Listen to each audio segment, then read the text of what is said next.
What's going on, guys? What's going on? Real tough talk. Right back on the scene. Stephen J. Ghost doing what we do well. Going over the games. Basically, things are getting heated now. We got Primetime versus BraveHearts coming up next. And Primetime has showed, Deion's ability to be the Tony Romo of touch football. Definitely a great quarterback, but he tends to take too many chances, which cost his team drives. And you got on the other side, Casey, who is definitely an Alex Smith type quarterback. He doesn't take many chances. And I think if each one did what the other do a little, they would be even better. And they're pretty much like a mix and match, pretty much. But I still think if they stick to their games, their styles, I think they'll be just fine regardless of who they are, how they play. Both quarterbacks have their own distinct style, and I feel that they should stick to it because pretty much it works. So I feel that you should just stick to it. All right, we're going to jump right into the game. On first down, Deion is going to throw deep for Prince Mobb for a big gain and a first down. These are the things we're talking about with Deion. Prince Mobb is basically the Des Bryant of this league, and he's going to find him here for the first down. Second down, the giver rushes in early, and it's going to be a replay of the second down.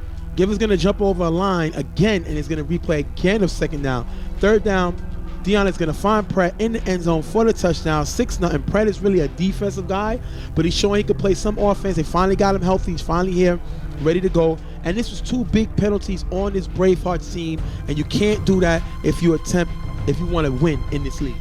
And pretty much they had that drive on defense, if not for these plays right here, that gives Primetime the opportunity to take two, pretty much it was the same down over twice because the ball giver gets a flag, and that hurts your defense because obviously they can't lock up for that long, and Primetime finds a way to score eventually. That's not something you do. Hopefully they fix it in the next defensive drive. You're going to have BraveHearts getting the fourth down in case he tries to make something happen on fourth.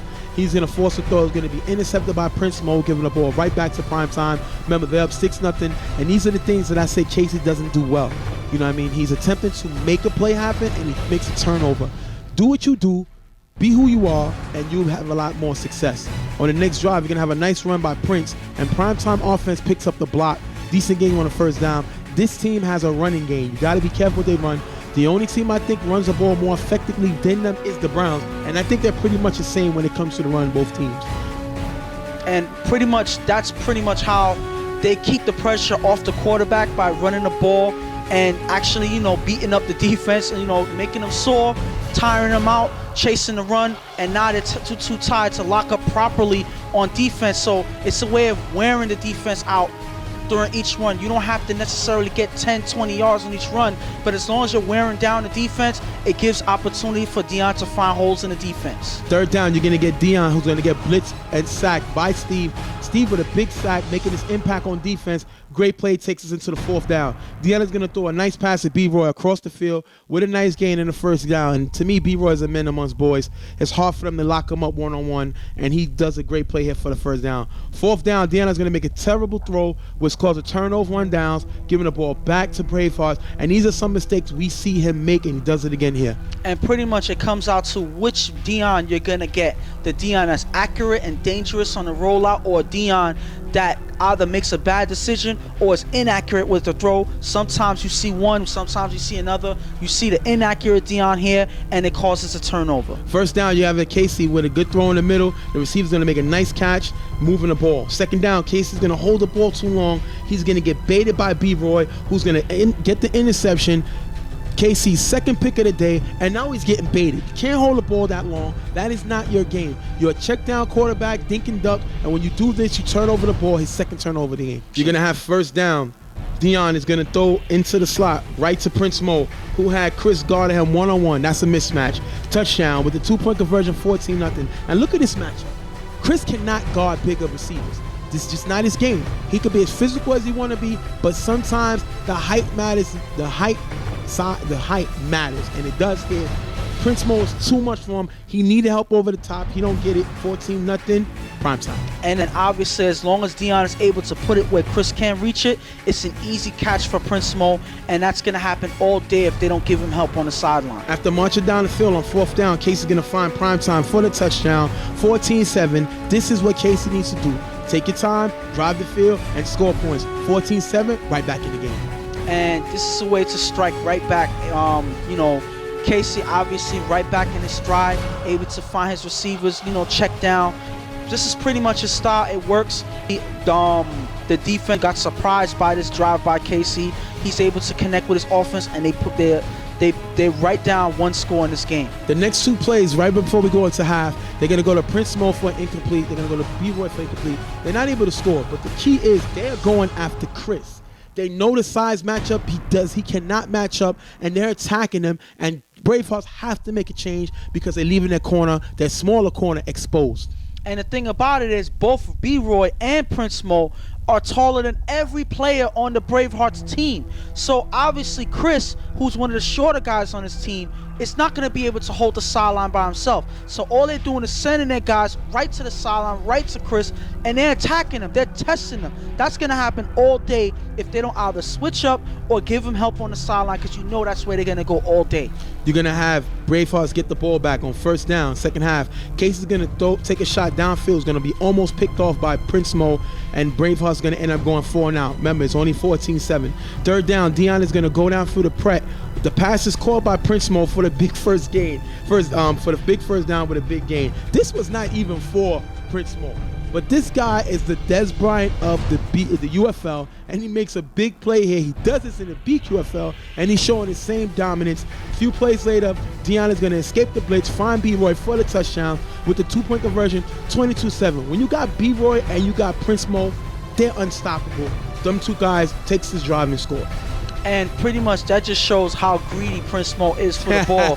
He's ready to take the pass right from Pret. I'm pretty sure he knew that was a pass for him, but obviously when you're a receiver and you see the ball in the air, you break for it, so I can't blame him for making a catch like that, and obviously keeps the drive going. They're able to score off it. I don't think Pret is angry because they get the 6 points anyway. 22-7, BraveHearts with the ball. On third down, Case is going to throw to the slot Dre, who shakes Wayne for a decent gain, but the BraveHearts fall short of the end zone and they turn it over, giving it back to the BraveHearts. I'm sorry, Primetime. Primetime's going to get the ball back. They're going to go on 4 now, giving it back to BraveHearts. Fourth down, Case is going to throw it up. It's going to be incomplete, but Primetime gets a flag on defense, who's going to replay fourth down. Case is going to find Primetime again. Primetime's second touchdown of the game, 22-14. They're in this game. One stop, they can do it. And that's pretty much the drive that they needed. They're back in this game. All they have to do is lock up on defense, something that they actually been struggling to do this game, but now they need it that much more. This drive is big. If their defense can lock up, their offense has a chance to take the game away from Primetime. BraveHearts get the ball back. The BraveHearts go onside, and B-Roy is going to miss it, and it's going to be recovered by Steve. BraveHearts ball. Remember, it's only 22-14. Case is going to get the ball. He's going to throw short to Chris. Chris is going to bobble it, and he never maintained possession. It's going to be picked off by B-Roy, ending the game 22-14. You got to hold on to this ball. He doesn't. Game over. And that's the worst way. That's one of the worst ways you can end the game. Chris not holding the ball. Chris had a hard day today playing defense, and now with one pass that he gets to try to keep the drive going, he can't hold on to the ball, and B-Roy just pretty much takes it from him.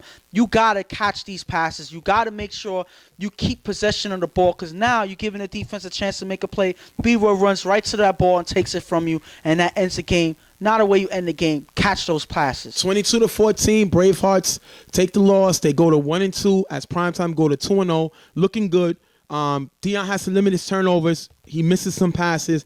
Other than that, somebody got to find a way to stop B-Roy and Prince. These guys, Prince Mo and B-Roy are two of the most unstoppable players in this league because of their size. You got to match up or go 2-4. Go with help. That's what I'm going to do. But you're going to have to see what everybody do during the regular season. They're going to take another win, 22-14. We're going to take another break. Real Tough Talk. We'll be right back.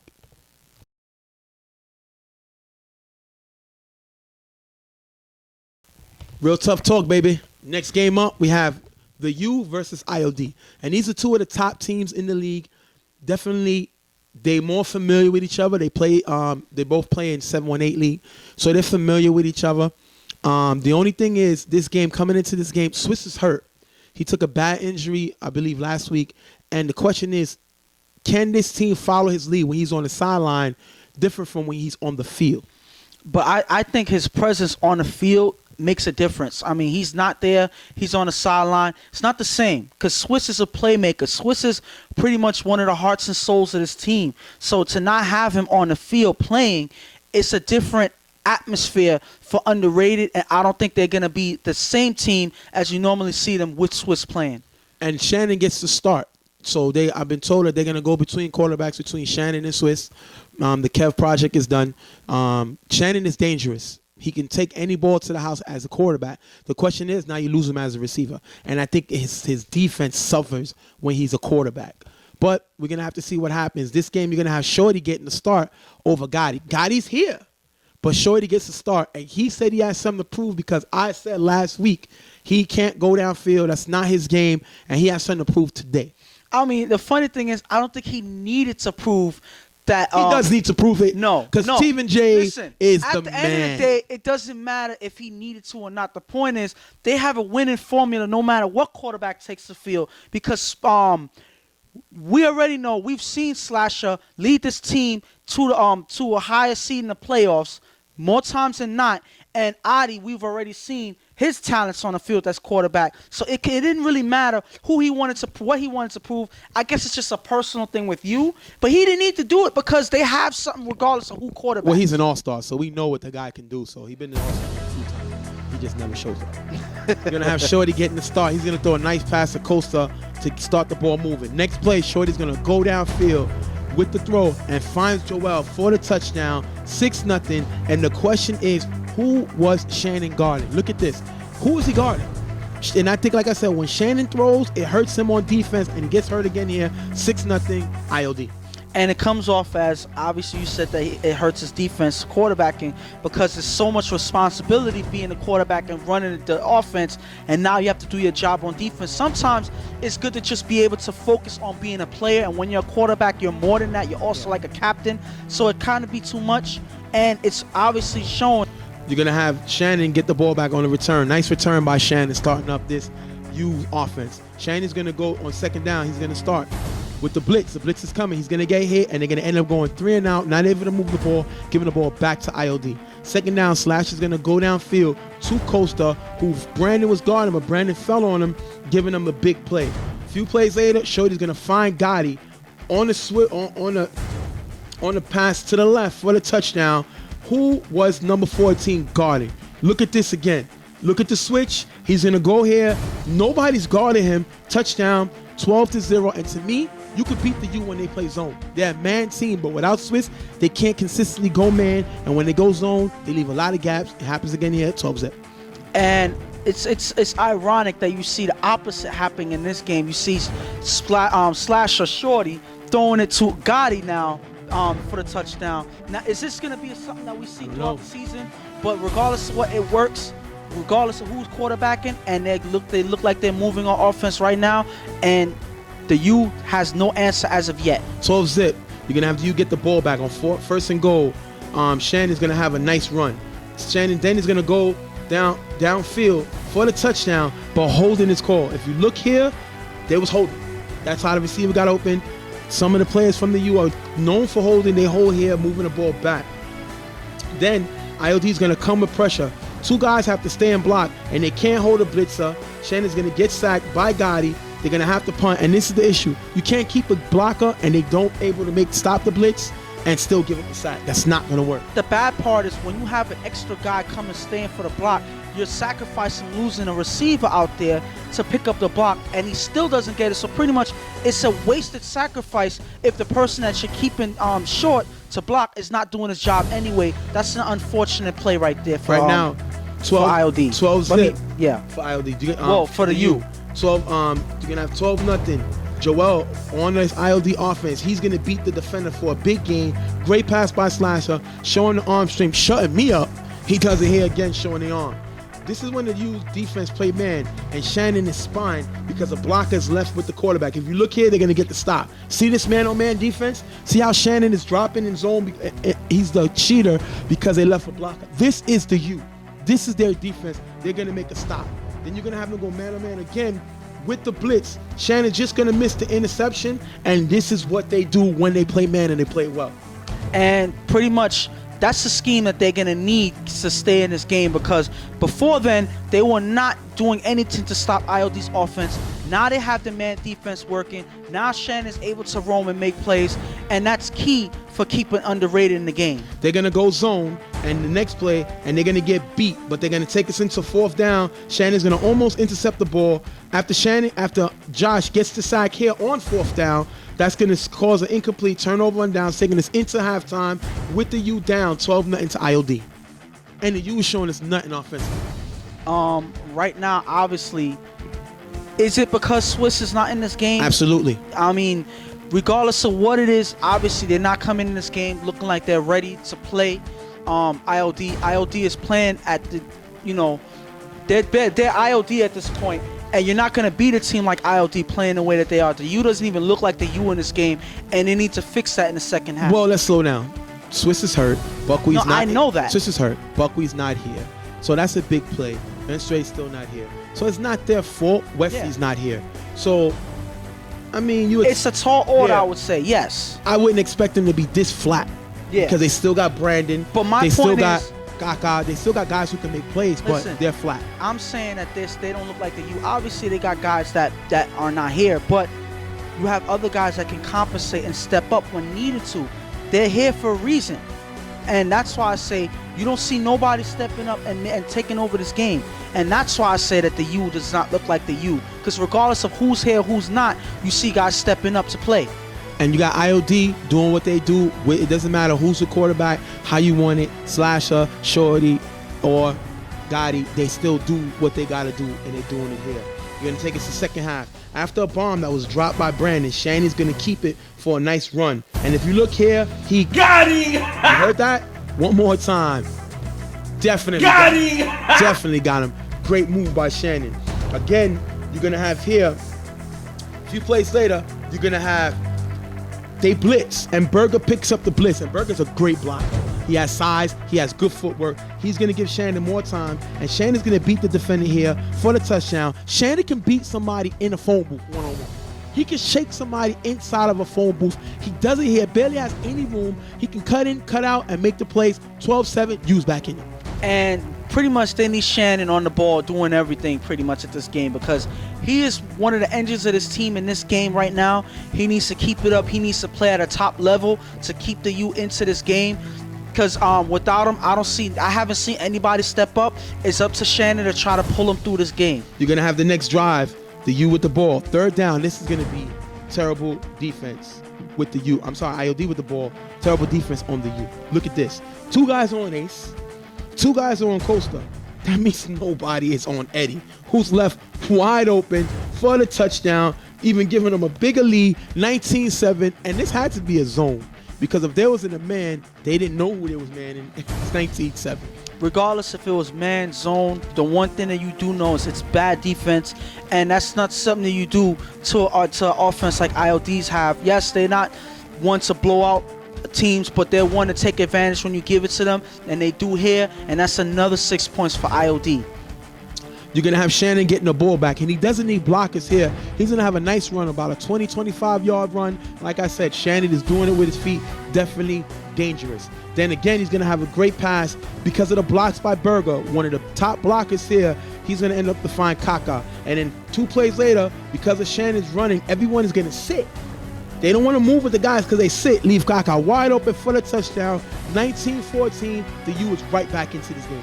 And like I said, it was up to Shannon to get into every aspect of this game, especially on offense, and he does that. He affects the defense because of his speed and his ability to run. Now the defense has to sit and wait and not get beat, and because of that, they leave guys open, and that's a touchdown. That's a touchdown for the U. Great way for Shannon to take advantage of the defense. You're gonna have 3rd and goal. The U is in man. Everyone's covered. But at the last minute, if you look here, the defender leaves a guy on the left to help and leaves his guy, Eddie, wide open. I don't know who he's going to help. I don't know who he thought he had, but he leaves Eddie wide open for the touchdown. Eddie's 2nd touchdown of the game, Slash's 4th touchdown pass of the game, and you're going to have 25-14 IOD. and pretty much the U has no way of stopping ILD's offense at this point. Slasher's pretty much throwing them apart. He's finding his receivers all over the field. He's showing you why he was their starting quarterback a few years for these last couple years, and he's doing it in this game and doing it in a great fashion. Few plays later, you're going to have Shannon with a big run here, but the clock is still ticking. Remember, they down 25-14. Shannon's going to end up finding Brandon for the touchdown. They go for 2. Now they down 3, 25-22. They're going to try for the onside kick, but ILD is going to get it back. Ending the game, 25-22. ILD with the big win. Congratulations to them. They beat a hurt U team.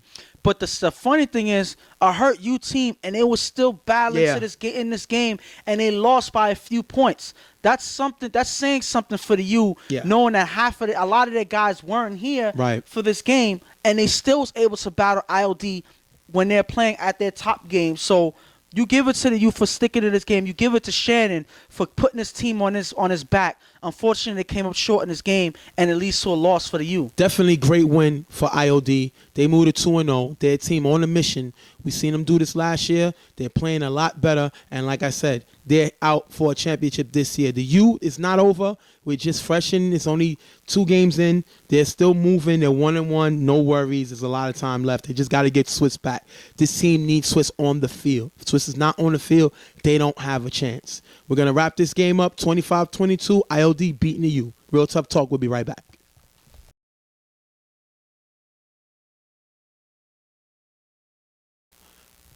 Next game up, we're going to have 99 Problems versus the Maniacs. Now, this is a big game because 99 Problems coming off of 2 losses. They lost to Prime Time and they lost to the Generals. So they come in 0-2, but they're on a mission.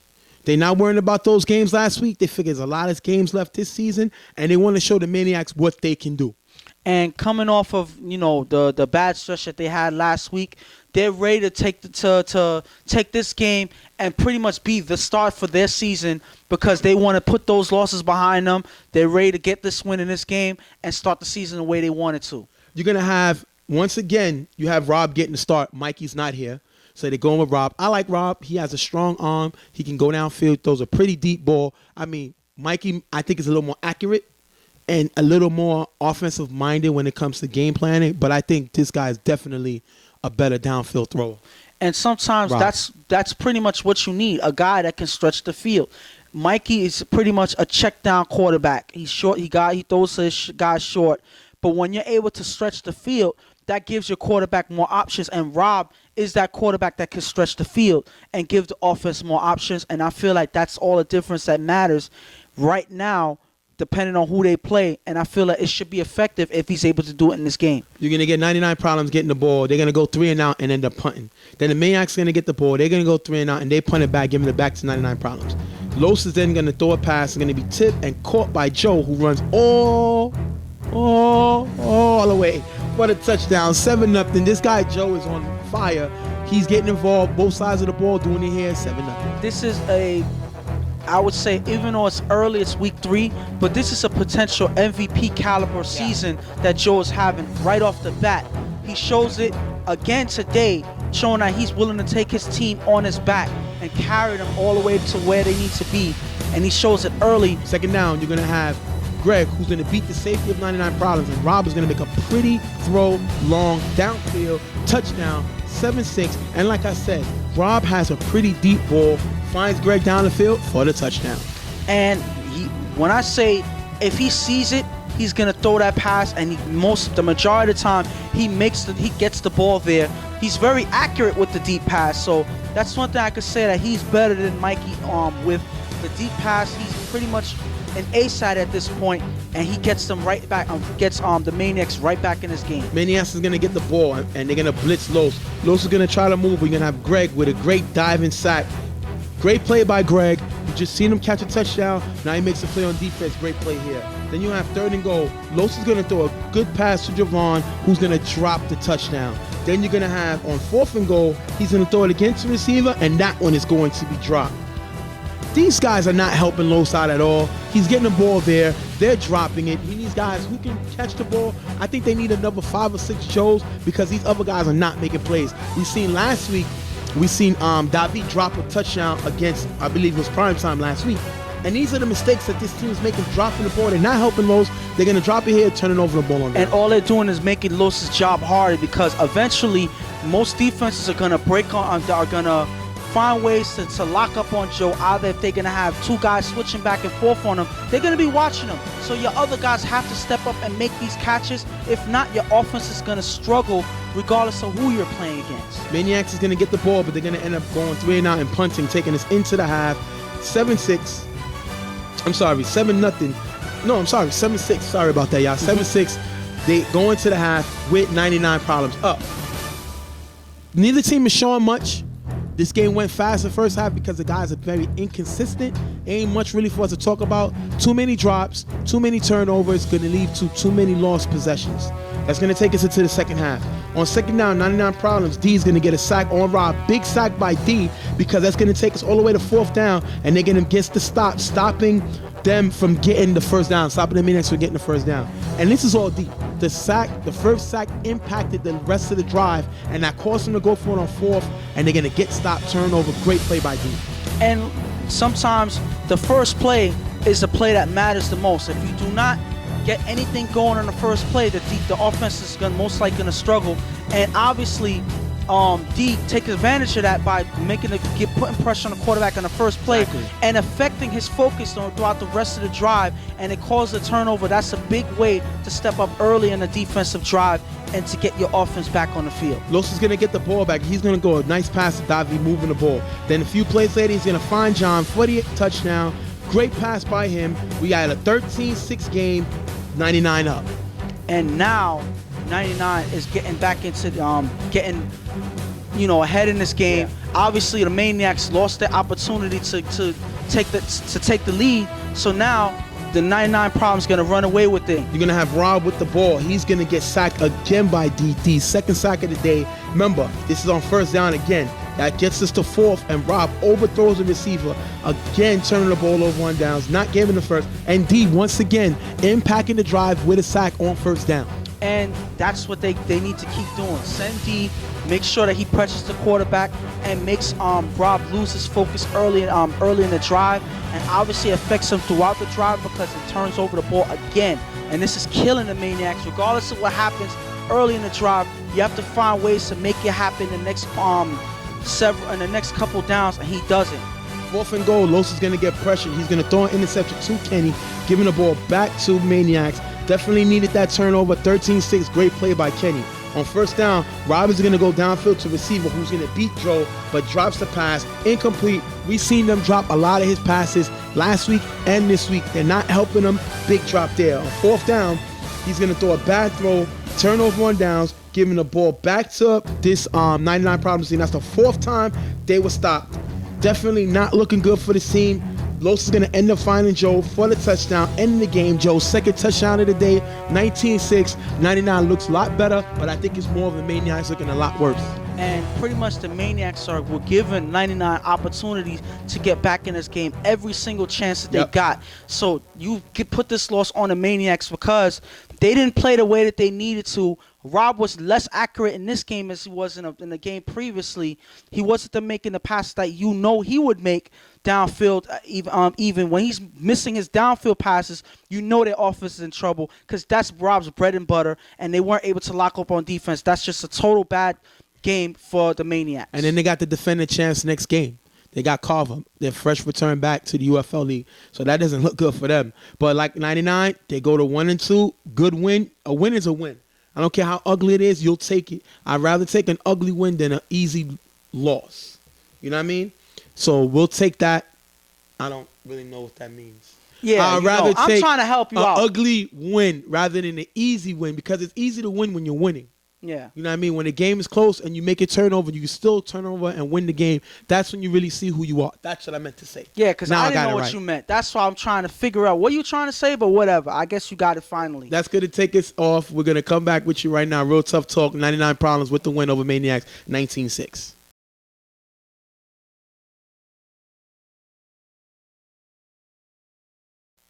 Next game up, you're going to have the defending two-time champs, Carver versus Maniacs. Maniacs just lost their last game. And, it's hard to just take a loss like that and try to turn it around and play the two-time defending champs.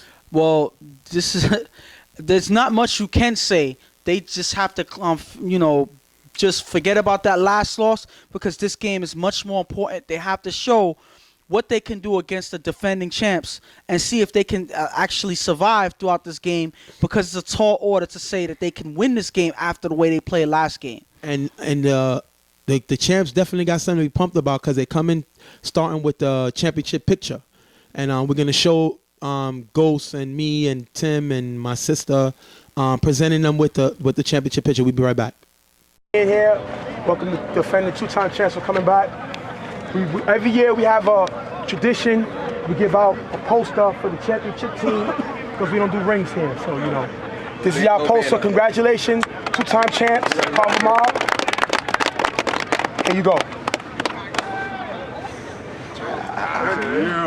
Turn around, ain't for you. That's dope. That's dope. That's dope. Oh, y'all snuck me with that one. Snuck you, they snuck me too. That's great. Congratulations, fellas. Oh, get the card. Get the card. Thank you. Okay, Go. everybody gets one too. One team. Leave the negatives. Leave it in that. Yeah, leave it in that. The negative was negative. You want to blow it up. Congratulations, fellas.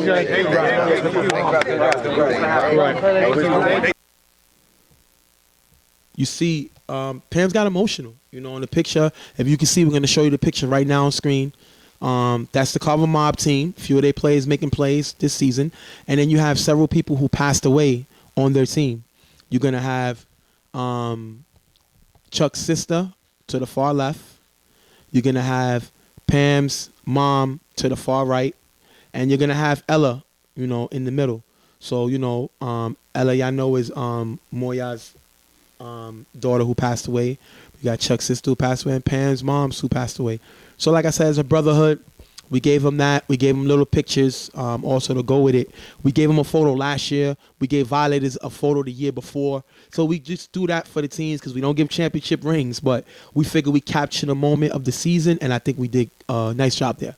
And I feel there was a lot of moments that you give to the team that earned it. I mean, a lot of guys stepped up, a lot of guys played, and I feel like they deserve their own shine, not just a team picture that you see a lot of teams have for a championship game. I feel like every moment was important for them to win, and it tells a story for each game that they played, and I feel like it should have been put into the picture, and that's why it's there. And how do you feel if you're the Maniacs? You're coming off a loss. You're playing the two-time defending champs. You just seen them get their championship photo, and now you got to play them. Like, how would you feel? I mean, at this point, you look at it as, listen, we lost. We're not looking good right now, but we have nothing to lose. Right now, it's do the best we can and see where we get, because worrying too much about who you're playing is not going to help you win that much. It's not going to make that much of a difference in the game anyway. So I feel like they should just play their hardest, leave the game on the field, and just see what happens. We're going to jump into the game. You're going to have Rob getting the ball first for the Maniacs. He's going to force a pass, and it's going to be picked off by Dirt. Definitely bad pass by Rob. Sometimes the pressure gets him stunned, and he just can't make plays. He doesn't throw a bad pass here. And you're going to see Carver get the ball. Drew's going to get the start. Chuck is going to get a game off for rest, and they're going to let Drew get the start. But Drew's going to end up giving the ball to Robert for the interception. This is a self-hiking lead. Drew wasn't aware of that. He gives him the ball. And this is a break that the Maniacs needed right now because they just turned over the ball. Yep. Now they get a chance to start again Yep. On better footing on offense. Hopefully they can capitalize because this is not an opportunity Carver gives up often, so they need to capitalize at this point. You're going to have Maniacs with the ball, and Ricky's going to come with a blitz, and it's going to be an incomplete pass. And the key with this blitz is this is Carver's strength. They got different packages. They definitely got one of the best blitzes in the league. He doesn't get many sacks, but he does cause pressure. You have Danny, who's another guy who can drop into coverage or blitz himself, and while them blitzes is coming, you got Happy Feet, who's one of the fastest givers in the league. So definitely they got a good formula that's going to cause Maniacs to go 3 and out, giving the ball back to Carver. You're going to have Drew with the ball, finally going to throw a pass. I believe that's Brian. Don't kill me if I'm wrong, but Brian is a new sign to this Carver team. He's going to make a good catch here. You're going to have Drew beats the blitz for the first down, but they're going to end up going 4 and out, giving the ball back to Maniacs, something that we really don't see this team do, but they do it here. On first down, Maniacs is going to go downfield, and it's going to be another drop. They're going to get to 4th and 1 and turn over the ball on downs. We've seen this team not able to get the first down since last game, and it's spilling over to this game. And I think the key to that drive is that drop pass. I feel like if that pass wasn't dropped, this drive would still be alive. We'll be saying other things besides them turning over the ball, but unfortunately that's not what happened. Maniacs do not capitalize. Again, a chance that they have, and all they're doing is giving Carver a chance to just win this game right off the bat because they're not capitalizing early in this game. After moving the ball, Drew's going to throw a pass past 2 defenders right to West for the touchdown, 7-0, and that was a fastball. I don't know if Chuck has an arm that strong. Drew's arm is ridiculous, and I think he should be tested. 7-0. Drew showing that he has a gun, finding West in the end zone. That's just a gun that the Maniacs weren't even aware of, and that's quick 6 points for Carver. Maniacs are going to go 4 and out, giving the ball back to Carver. A few plays later, Drew's going to find Angel for the touchdown, taking us into the half, 13-0. Carver's up, and the Maniacs are not able to stop this Carver. Too much firepower, too quick, 13-0. And again, it's not even, I can't even say that. The Maniacs are not capitalizing on the opportunities. Guys are dropping passes. Rob is throwing bad passes. It's just not working out for offense because Carver did turn over the ball a couple of times, and obviously the Maniacs are not able to capitalize. That's going to lead to a loss if they don't fix it in the second half. Second half, Carver gets the ball back, and Drew's going to find Angel with a deep pass, wide open for the touchdown. 19-0. Carver definitely running away with this one. Maniacs get the ball back. They go 3 and out, half the punt. Then Drew's going to throw a pass to Angel, who's going to tip it to West and toss it to Brian for a nice game. Basically, Ringling Brothers type of play. That's going to end the game. Maniacs going to call the game. Several of their players got hurt. They're going to end that game 19-0. Carver with a big, quick victory, getting in and getting out. And that's pretty much all they were looking to do because they knew that the Maniacs didn't even have all their guys playing. They had probably 7-8 guys or so. Right. And then they was just getting injured, dropping like flies in this game. Right. So it was a good call for the Maniacs to call this game because they didn't have it after that, and they were not catching up in this game. So it was just a learning experience for the Maniacs. Hopefully they fix it for the next game. That's going to end the game. Carver has another one. They play the one of the top teams, the team that won the division last year, the Violators. Violators went undefeated in the regular season, and they get their first shot at Carver since the Western Conference Finals. That Carver ended up coming away with the win in overtime. So we're gonna have to see what happens. But this game is over, 19-0. Carver beat Maniacs. We'll be right back. Real Tough Talk.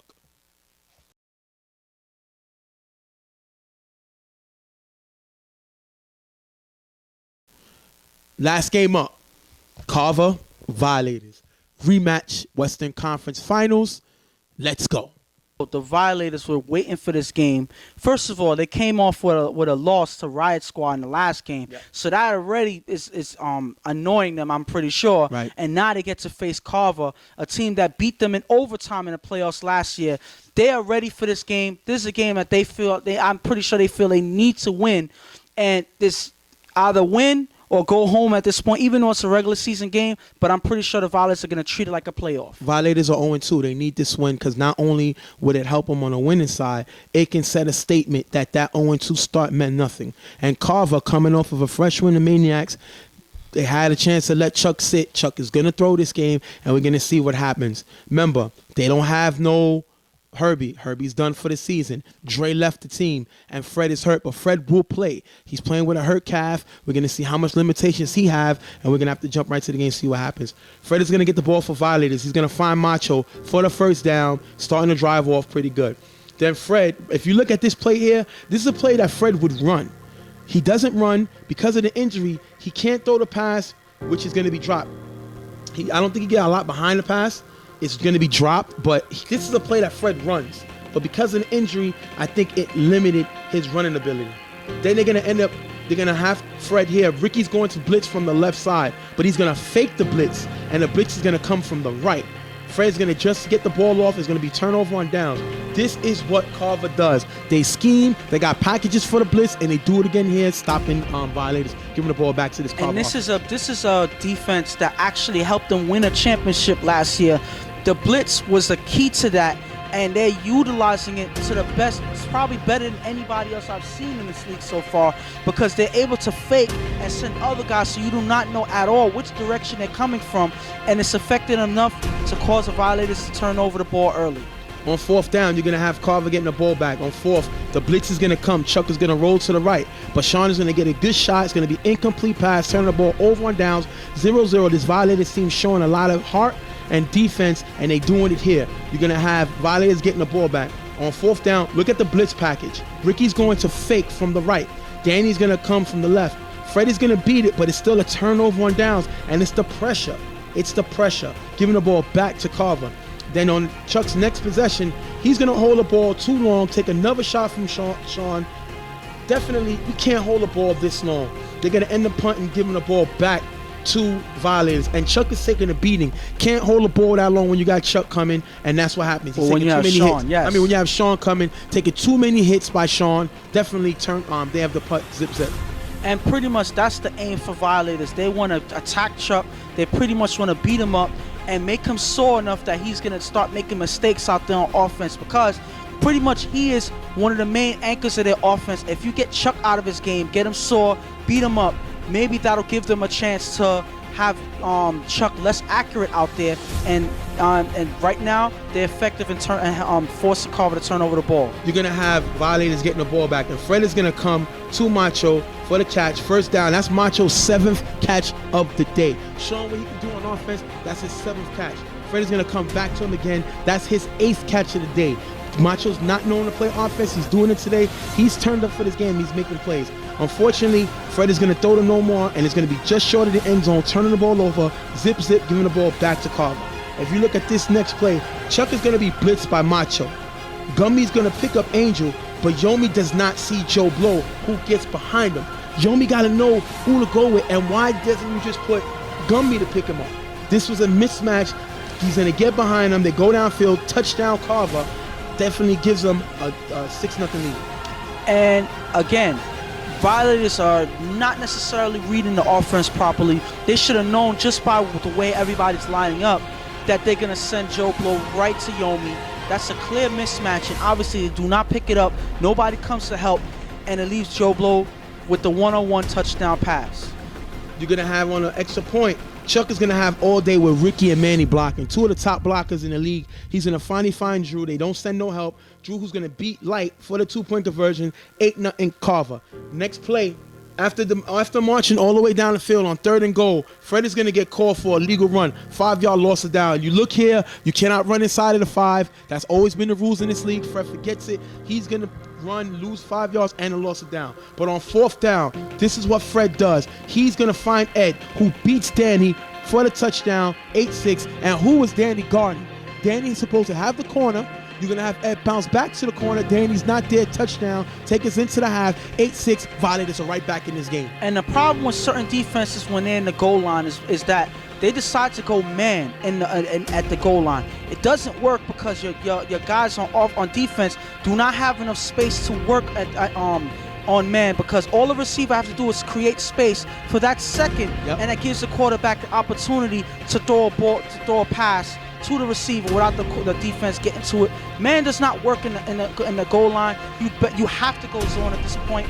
Obviously, Carver doesn't see that, and that's how Violators get right back in the game. First half, you're going to have Violators Macho with 9 catches in the first half, but they can't score. They got to find other weapons. They don't do it here. Luckily, they find Ed at the end of the game, at the end of the first half, which they need to come back to, get other people involved. And on Carver's side, Chuck is taking too many hits. He's holding the ball too long. They need to mix it up, you know what I mean, and definitely take a bigger lead, because when Sean has a shot on you, he's going to take it, and he's been taking it the whole first half on Chuck. Second half, you're going to have Carver with the ball to get all the way to 4th down.